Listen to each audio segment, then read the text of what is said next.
দর্শক, যেটি আশঙ্কা করা হয়েছিল ঠিক তাই। ওরা ভাগতে শুরু করেছে। ওরা কারা? ওরা হচ্ছে গত 15 বছরে যারা লুটপাট করেছে, বিপুল ধন সম্পদের মালিক হয়েছে এবং টাকা পাচার করেছে।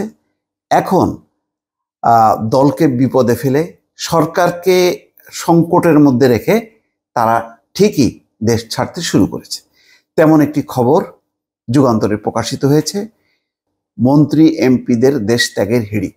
দর্শক, গত কয়েকদিন থেকেই খবর পাচ্ছিলাম, তালিকাও আসছিল যে কারা কারা চলে যাচ্ছে। কোনো রাজপুত্রের চেহারাও দেখানো যাচ্ছিল একেবারে ফ্লাইটের ভিতরে।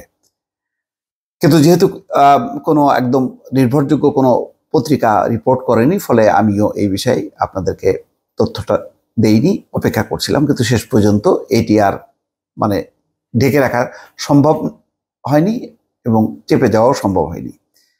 তাই ঘটছে। চলমান সংকটময় পরিস্থিতিতে মন্ত্রী, এমপি, আমলা ও আলোচিত ব্যবসায়ীদের দেশ ত্যাগের হিড়িক পড়েছে।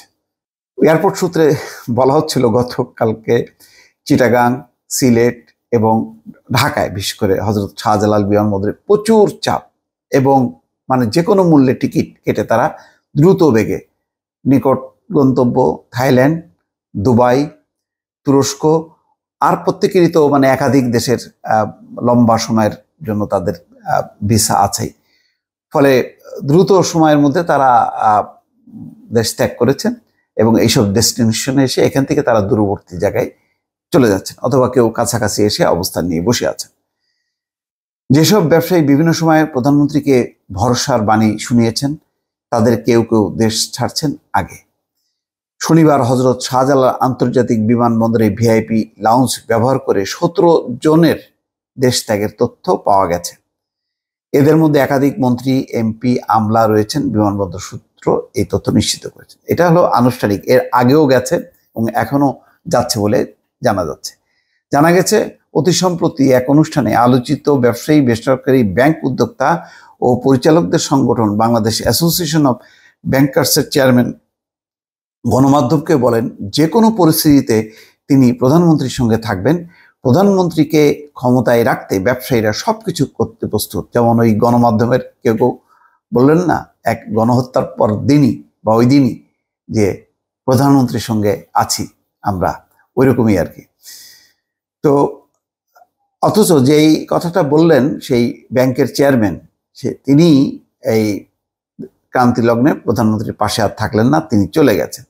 প্রধানমন্ত্রীকে দেওয়ার বরখেলাপ করে আজ বিএস 217 নম্বর ফ্লাইটে তিনি দেশ ছাড়ছেন। হযরত শাহজালাল আন্তর্জাতিক বিমানবন্দরের ভিআইপি লাউঞ্জ দোলন চাপা হয়ে তিনি ভাগবেন। শুধু তিনি নন, তার মতো সিআইপি, মন্ত্রী, এমপিদের দেশ ত্যাগের প্রতিযোগিতা শুরু হয়েছে। বিমানবন্দর সূত্র বিষয়টি নিশ্চিত করেছেন। প্রত্যক্ষদর্শীরা জানান, শনিবার সকাল 6:30টার দিকে বিমানবন্দরের ভিআইপি লাউঞ্জে প্রবেশ করেন ঢাকা দক্ষিণ সিটি কর্পোরেশনের মেয়র ফজলে নূর তাপস। সকাল 8:30 বিমান বাংলাদেশ এয়ারলাইন্সের বিজি 584 ফ্লাইটে সিঙ্গাপুরের উদ্দেশ্যে দেশ ত্যাগ করেন। প্রায় একই সময় পৃথক আরেকটি ফ্লাইটে তার পরিবারের সদস্যরা লন্ডনে যান বলে জানা গেছে। শুধু তারাই নন, আজ বিভিন্ন সময়ে মোট 17 জন ভিআইপি, সিআইপির দেশ ছাড়ার কথা রয়েছে। এই তালিকায় একাধিক মন্ত্রী, বিচারপতি, এমপি রয়েছেন।